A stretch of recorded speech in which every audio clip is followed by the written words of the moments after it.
Hi everyone, welcome to our January student body meeting. Today is January 12th and we will get started. As always, before we do, make sure that your Zoom name is renamed to your first name, your last name, and your grade level. A lot of you guys have already done this, but if you haven't, just make sure to get that done so we can get you counted for attendance accurately.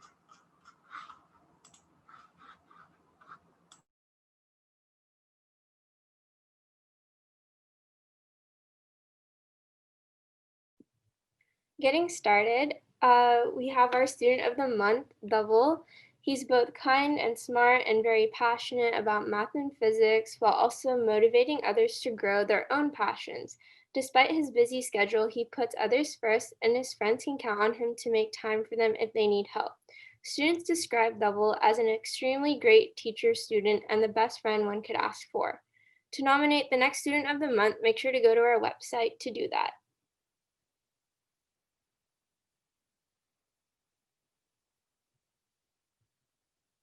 Moving on to volunteering and enrichment. As of now, for the spring semester, you only need 12 and a half volunteering hours, which is normal.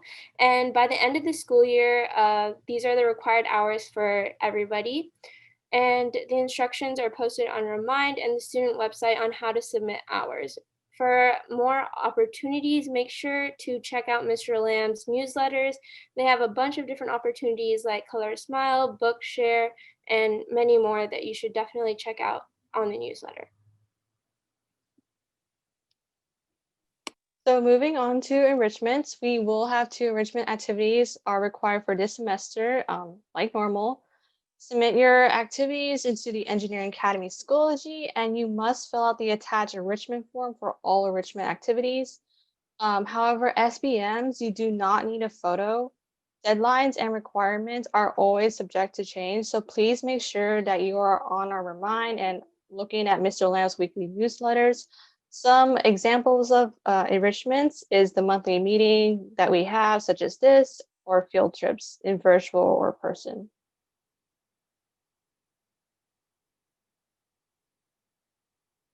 Secondly, house points. So last month we had Tesla leading with 278, Curie, Eiffel, Ford following that corresponding order.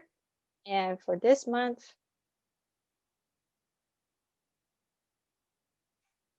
we have Tesla still in the lead. Eiffel and Curie did change with Ford following last.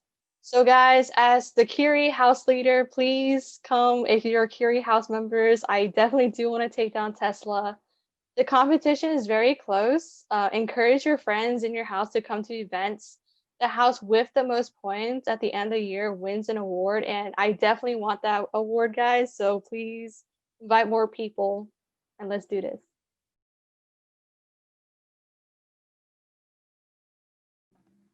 So today we are having our alumni panel speaking to all of us. We have Ethan from Texas A&M University, Brandon from UT Dallas, and Sai from U of H.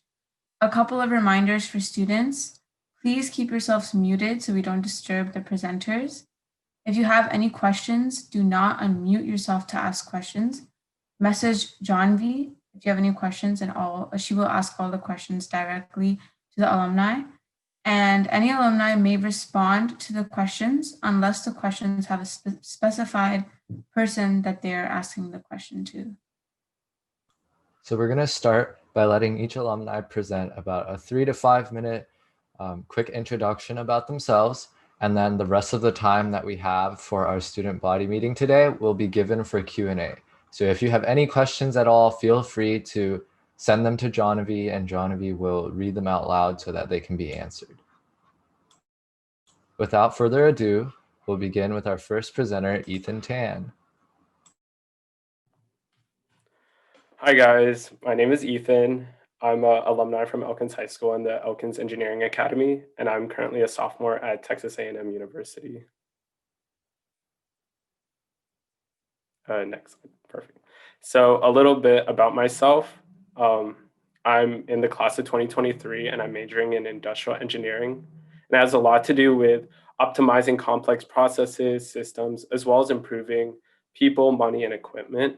I'm also minoring in project management, which is essentially leading teams to achieve certain criteria when dealt with certain projects and tasks.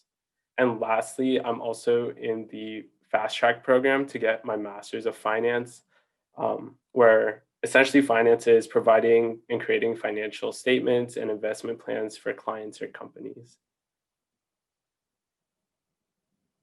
And so a lot of stuff, there's a lot of diversity in those majors and degrees that I'm currently pursuing. And so some of the passions and goals I have are shown here. For example, technology consultant. They advise clients how to best use technology practices. And some companies you could think of include Accenture or Ernst & Young. Data analyst, where you design and maintain data systems, as well as interpret data and identify patterns and trends. So think of Google, IBM, Salesforce.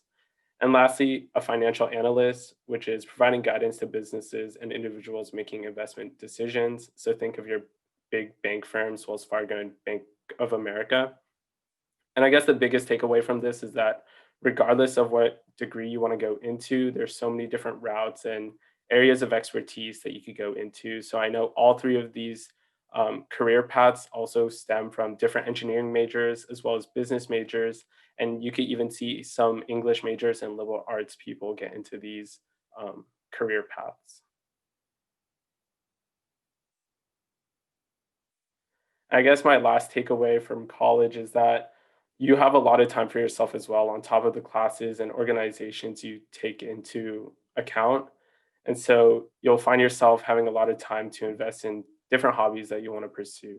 So these are just a few of the things that I pursued my freshman and sophomore year, pre-COVID and even now. So I started to take dance lessons at Texas A&M with my student organization. And we participate in school-wide performances as well as statewide competitions. And we primarily focus on modern dance, which is like contemporary hip hop, R&B, and pop. And then Texas A&M, along with other colleges, have recreational leagues where you could participate in sports and go against other students. So I participate in basketball and volleyball.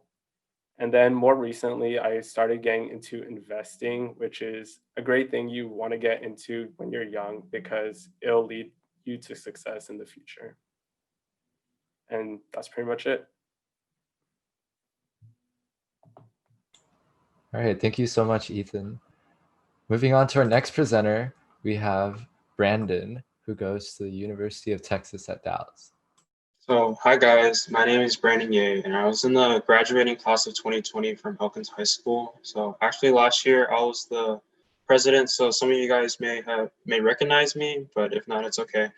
So currently I'm in the class of 2024 at UT Dallas, and I'm attending school remotely, which is similar to you guys, but I'm studying biomedical engineering. And the reason why I became interested in this field is because the Engineering Academy actually took me on a trip to the Baylor School of Medicine in downtown Houston, where they showed me around their campus, and they showed me all their medical devices and prosthetics that they've been working on. And this really got me interested because I hope to design future medical devices that will be able to help efficiently heal injuries or health issues. And I want to pursue a master's degree in biomechanics so that I can gain more knowledge about the human body and make medical devices and create better designs. So some of my passions include furthering myself in STEM and becoming a better person myself, and spending time with my friends. And then, so here are some of the hobbies I have since the pandemic. So these are the activities I enjoyed because I can't go to on campus. I've been trying to hang out with my friends that didn't go to campus as well. So we played ultimate frisbee, volleyball, spike ball, and I recently got into a little bit of woodworking myself in the garage. And I became more interested in these activities because I enjoy being outside and spending time with my friends. And I hope that in fall 2021, I'll be able to go on campus and enjoy this activity with new friends. All right, thank you, Brandon. And last but not least is Sai. Hey everyone, hi, my name is Sai, next slide. Sip, Sainath Krishnamurthy, but you guys can call me Sai. Next slide. Yeah, so I obviously went to Elkins. I'm a junior currently at UH. I'm an industrial design major in the College of Architecture, so it is slightly outside of engineering. That's something we'll get into, but obviously there's many parallels, and it's not industrial engineering. That's a common thing. It's completely two very different fields. So I went to Elkins. I was in DECA. I did tennis, some debate. Obviously, the engineering academy. I was director of activities 1 year. I believe I had some other position at some point in time. I forgot. But then I was also part of TSA, which I'm not sure if that's still around, but Miss Rockmore was doing that. And there were these kinds of like competitions, which is something I'll talk about later. And then out of school projects and like just networking and talking to people. But in UH right now, I do, our in-school kind of projects. We have something called studio projects where we have about 2 to 3 projects every semester that we really focus on. And then I have some out-of-school projects as well as client projects through school. So like with Urban Land Institute, Black Art Museum, HP, and also independent and larger like record labels as well. So like the HP one, for example, the product isn't out, so I can't say too much about, but it's basically like a printer that was meant with college kids in mind.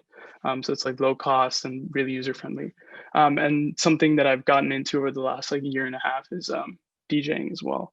So that's something I do for like, I guess, money on the side.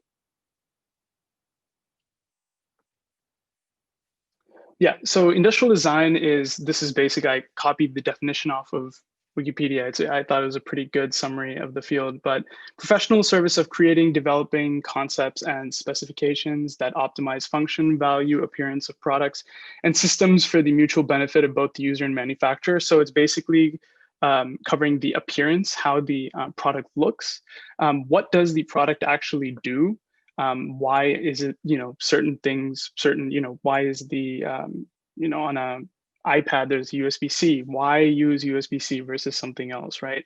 And then also the way things are laid out, and also manufacturability, if a plastic product is injection molded, so it's basically like the really kind of cool, in my opinion, cool and fun part about it, where you really get to work on various products and objects, and even like software as well.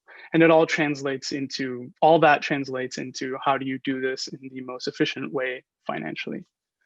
Yeah, next slide.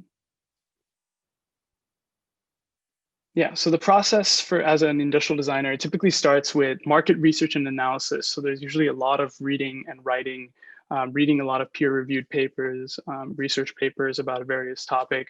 And then it goes into concept sketching and revising. So these are sketches that I did for a diffuser that I was working on, which I'll show later. And then it gets into prototyping, where I started doing physical mock-ups to actually test and see if the particular solution that I'm trying to get can actually work before it reaches the engineering steps where I collaborate with engineers. So on the right side picture, there's a prototype of another project that I did. And then it goes into CAD and rendering, and I basically show what the product will look like and how will it function. So just to highlight on some of my projects, the next slide. This project was actually done in high school through TSA, I believe my freshman year or sophomore year. This was a sign language translator. It was super duper rough. I wish I paid more attention to it, but yeah, it was really rough, as you can see. There's tape everywhere and everything. It wasn't refined at all. But then next slide. This is a shelf that I did. The first like 2 years of industrial design, they really make you work with your hands just so you can understand the overall manufacturing process. So there were certain constraints that I had with this, and there was a certain concept behind it that I had to convey.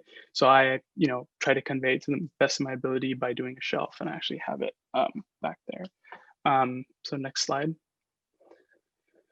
But then this is also super early, before I was like much better at rendering in CAD, but I basically, this was for the Blaffer Art Museum where we had to create items that were supposed to be sold in the gift shop. And this was supposed to convey a certain concept as well. Next slide. But this is where it gets a little more exciting and a little more actual like product worthy. This is a diffuser that was designed that I designed that has like pods. So instead of actually putting oil in it, you can actually have the right mixture using different pods that you put in, you know, because there's pod coffee, the pod trend is everywhere. So why not apply it to diffusers? And then the next slide. This is a meditation assistance device that I created after doing some research regarding college students with stress and anxiety. And basically the device is completely, I can go on about it, but just to keep it short, it basically vibrates in a certain pattern, which allows you to, which basically helps regulate your breathing. And then the next slide. So this is a insole for a shoe that actually has haptic feedback and connects to you know, various devices via Bluetooth. And it'll basically replicate the lower tones of audio on the bottom of your feet. So similar when you go to like a concert and you feel like the bass, you feel that vibration in your feet, it adds so much to whatever you're doing, whether it be a concert or playing video games or whatever, that kind of haptic feedback adds so much. So this was made in response of COVID-19 and how you know, people are asked to stay at home and there's no live concerts, but how do we provide like a more immersive audio experience from the comfort of your home? Next slide. And then these are just various CAD projects. So this is a shoe that I did. This was just a Nike Air Max 90. I just kind of replicated it in CAD. This was for one of my CAD classes. And then the next project. This is, I had using the Milwaukee design brand language, their colors, their kind of, you know, looking at their whole like product lineup, I have to create another tool, which they don't have in their lineup that, you know, fits that kind of look and aesthetic. So this is a rotary tool that I did. And there's a lot more technical documents to all of these, which I didn't cover.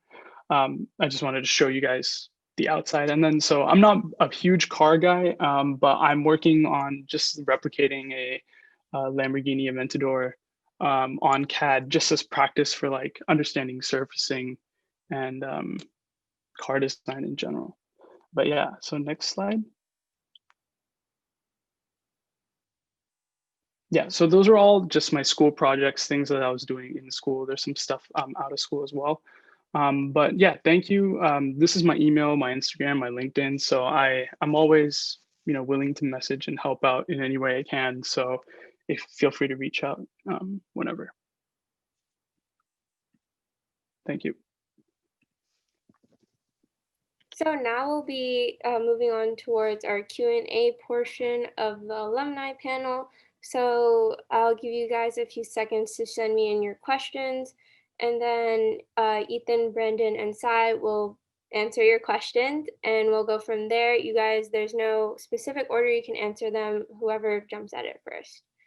So first question I have for you guys is, what was the college application process like?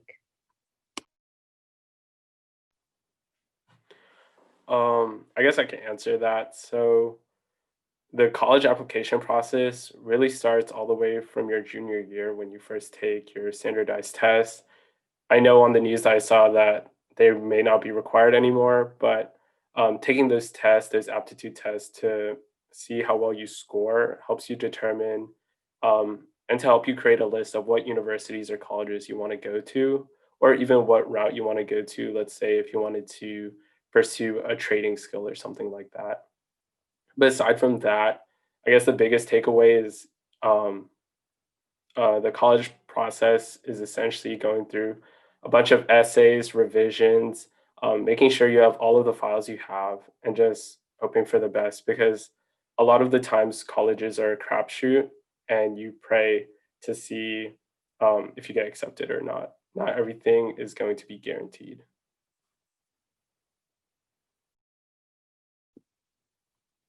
So anything else Brandon and Sai want to add to that?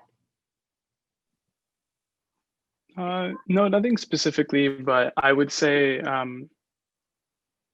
if you know what you're doing and if you know like what you like want major wise, specifically if there's something about like a certain program you want, just go at it and apply to those that fit your criteria. Don't waste time and money focusing on the maybes, because I'm sure you guys can like probably really focus and hone in on particular schools, right? No matter how big or small.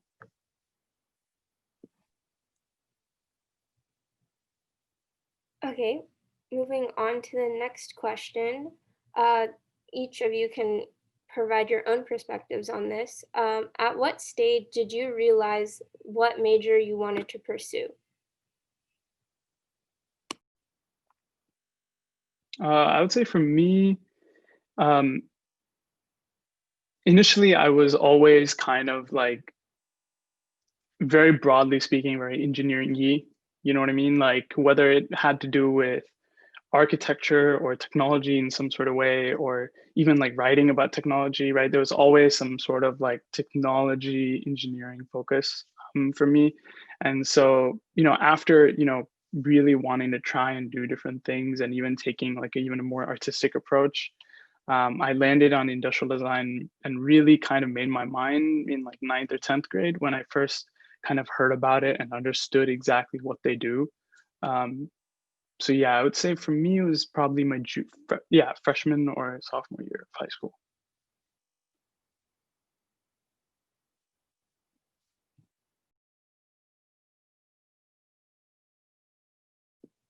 Brandon, if you're speaking, we can't hear you. Oh, my bad. Okay. Okay, so I started thinking about my major probably at the end of middle school, and during that time, I actually hurt my collarbone, and by then I realized I wanted to get into something kind of near medical devices. I started looking at becoming possibly a physical therapist, but when I got accepted to the engineering academy, I found out about biomedical engineering, and I figured, and that's when I was pretty much hooked whenever the engineering academy took me to the Baylor School of Medicine. But and that was freshman year, I believe. So.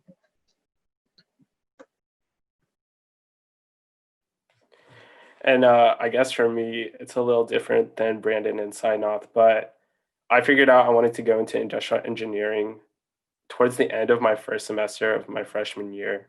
So I guess one of the greatest things that Texas A&M has for their engineering students is that your first year, you're considered general engineering and you don't apply for a specific engineering discipline until your sophomore year.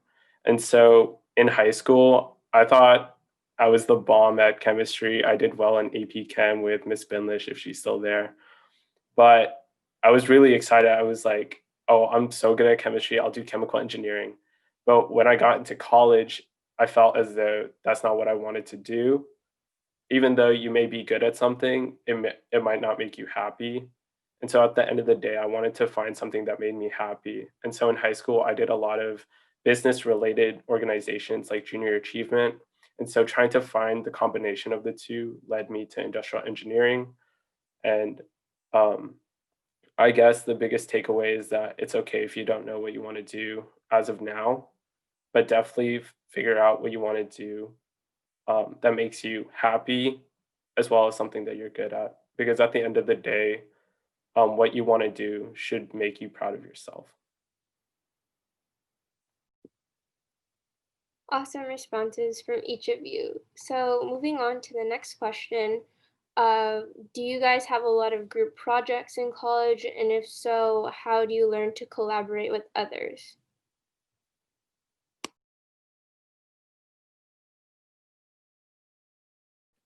I think for me, all of the projects that I've done, like at least, coming up and working on the end result has all been solo for me.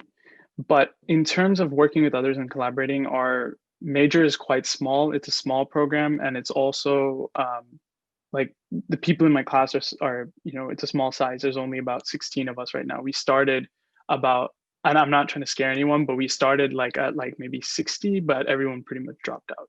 So yeah, so like it's very small. We know each other. We all, you know, when we're in person, we have like a we call it our studios, but we basically have our own desk, our own everything, our own space, 24/7 access to that space, right? So it's like a little office basically.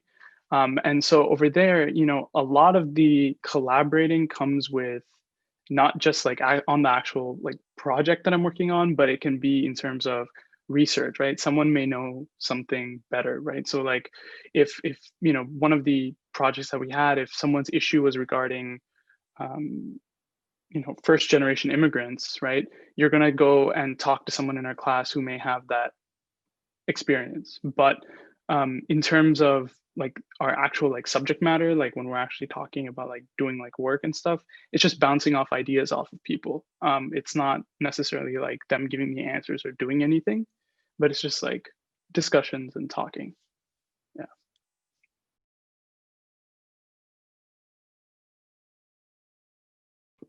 Okay, next question. This one is specifically for Ethan. So what exactly is a fast track program at A&M?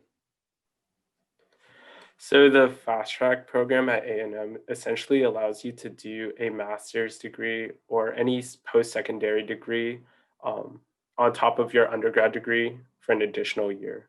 So most master's degree takes anywhere from 2 to 4 years. And instead of doing that, that fast track program allows you to take that in an additional 1 year. So instead of staying in college for 4 years, you'll be staying in college for 5 years, but coming out with 2 degrees. Okay, so next question. How available and attainable are scholarships for each school or in general? Do you get most of this information from counselors or are you mostly on your own for this process?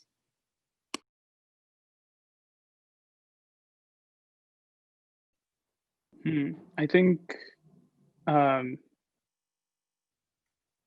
yeah, I think Miss Carter McLean is a pretty good, I don't know if she's still around, is she?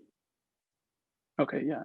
She's pretty good when it comes to informing about scholarships. And so don't take those for granted. But I would say if you're looking for those bigger kind of, you know, those full tuition paid or two or half, you know, 2 year scholarships or 4 year scholarships, those usually come from the university. It's quite rare that they come from anywhere outside. It's usually smaller things that are outside in from what I've experienced. So I would see all the potential options within the university that you're applying to, because usually they are actually trying to give money to attract people. So you'd be surprised. So just, I guess, searching around, doing your research, especially specific to the university you're planning to go to. To add on to Sai, I think a lot of it also has to do with what you want to get out from yourself. So researching on your own time instead of asking others like counselors for scholarships. Because you have to think about it like this. Every scholarship is made public. And so when Carter McLean does send it out, everyone at Elkins receives it.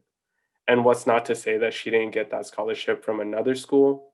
Now you're competing with those people from that school as well.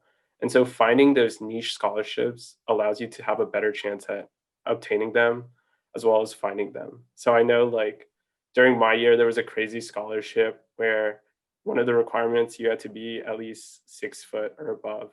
And so that knocks off a bunch of people already.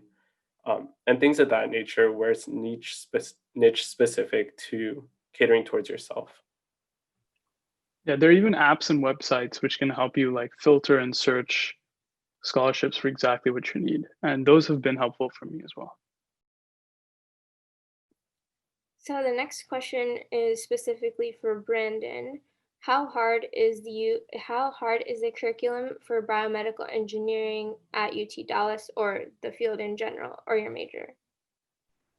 So I don't know anything about the future courses, but in your first year, in most of the school's first year, you generally have general classes for engineering, and a lot of the coursework is just basic and introduction. And so just as one semester speaking wise, the coursework is not that hard.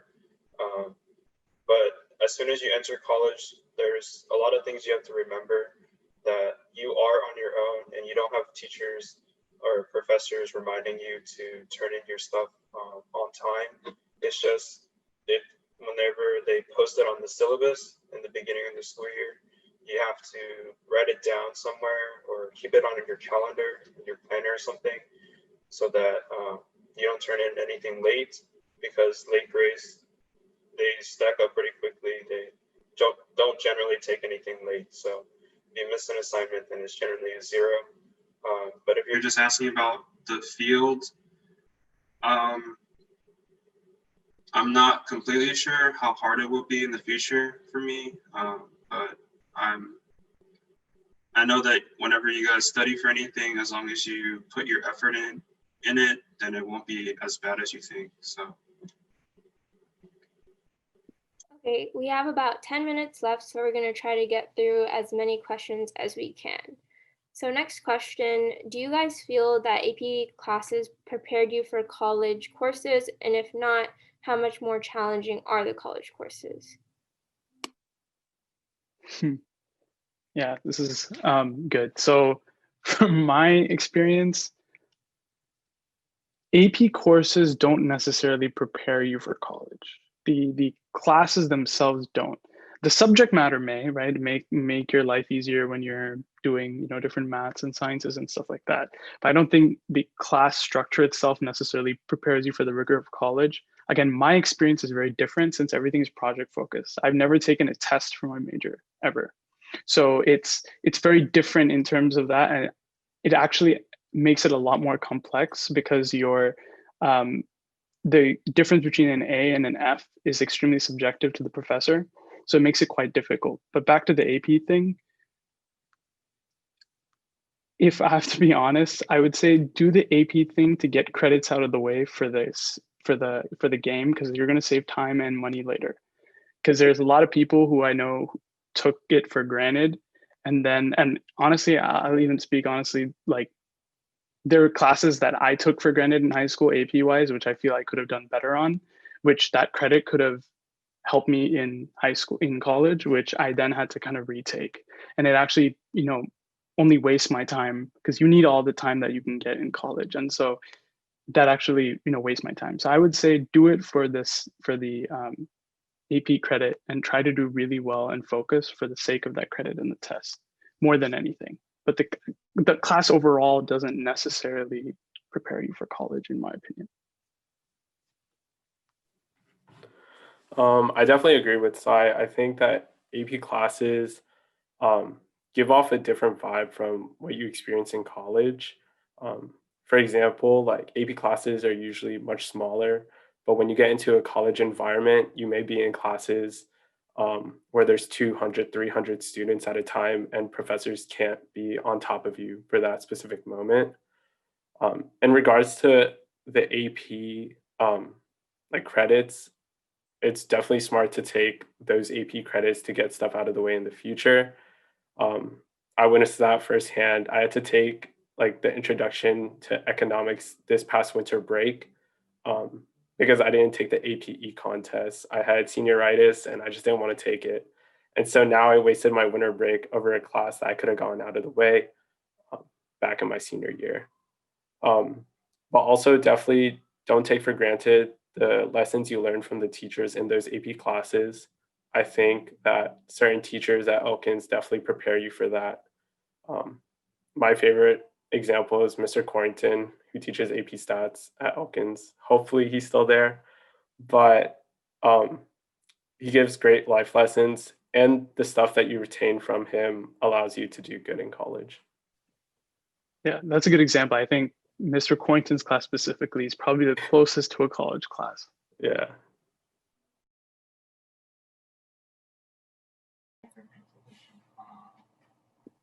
So moving on in general, how do you guys have any tips on internships and how to get one, or how they can be beneficial to a high school student?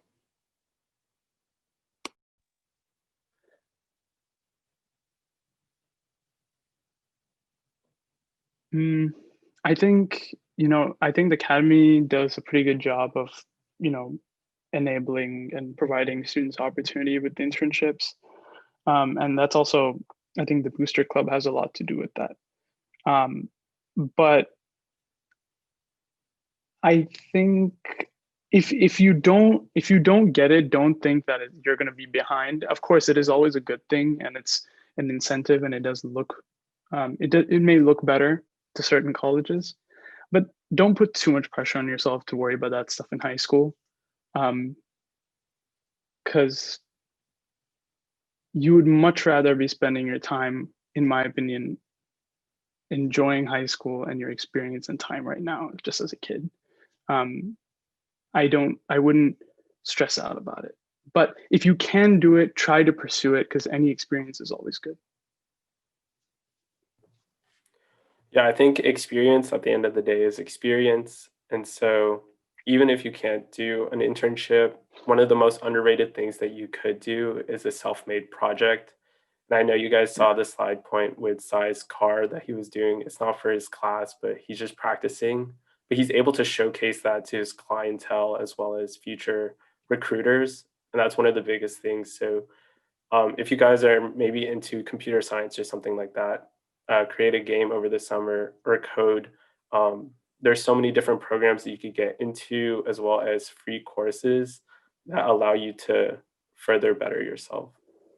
Yeah, I would say continue trying to gain knowledge, as much knowledge as possible. It doesn't have to be through an internship, but just if it's through reading, through doing, obviously doing is better, but reading, doing, watching, whatever, try to gain as much knowledge as possible, because all that will come into play later. Yeah, don't sweat on trying to be a professional right now, because for some reason I think that I, in a way, felt maybe the same way in high school, but I don't think that's a good thing at all. Just really focus on gaining as much knowledge as possible, because that's what really counts. That's what's going to apply later, and be broad and be open to different things. Yeah, I was going to say one more thing, but I forgot. But yeah. Moving on to our last question, maybe we might have time for one more, but how essential do you guys think programming is to have viable job prospects or even internships? Going off of our last question, how essential is programming as a general engineering major?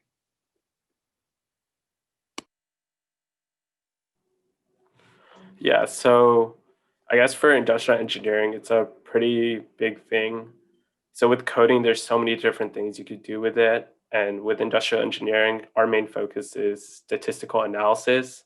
So instead of crunching out all those equations or numbers, you can simply write a code that allows you to process all the information and do it yourself. And coding is going to be the future. It's pretty inevitable. So it's a pretty big thing, regardless if you're doing computer science or not.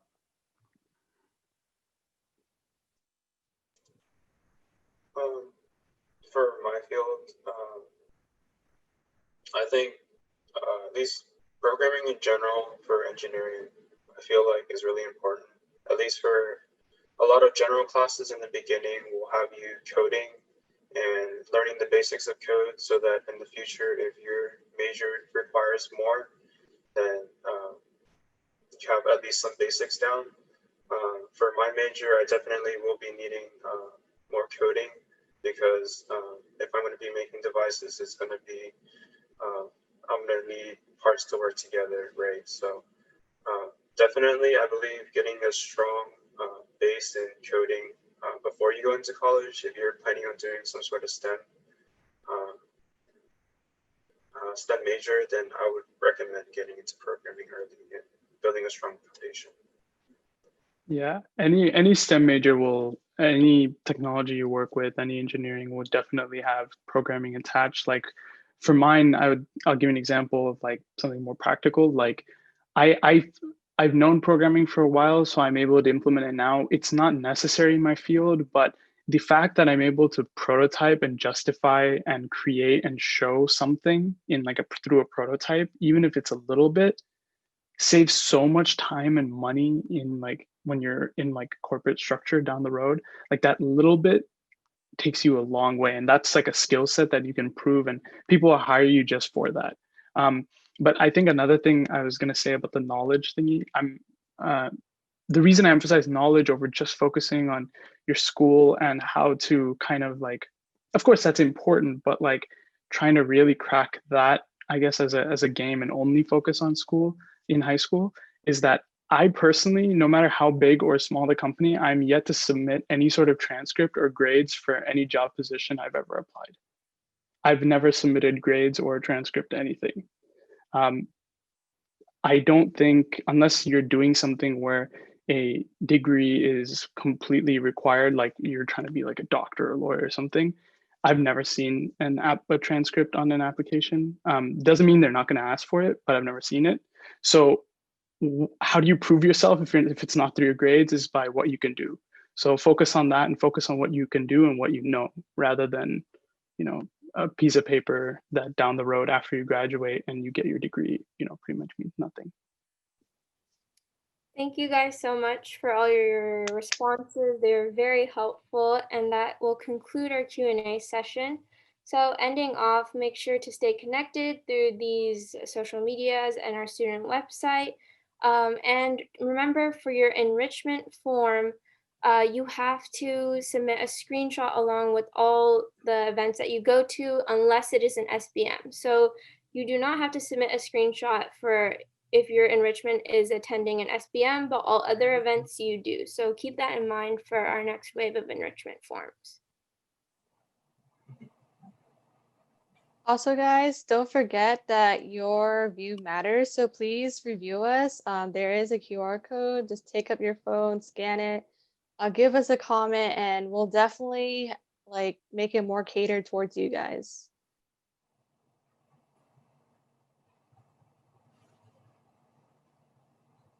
So that concludes our student body meeting today. Thank you guys so much for coming. We hope that you got something out of that. Thank you so much to our presenters as well. We really appreciate that you guys spent your time with us this afternoon. And we hope that we will see everyone again soon. Our next student body meeting will be in February, on the second Tuesday of February, which is February 9th. See you guys soon. Bye. All right. Thank you, guys. Thank you. Thank you.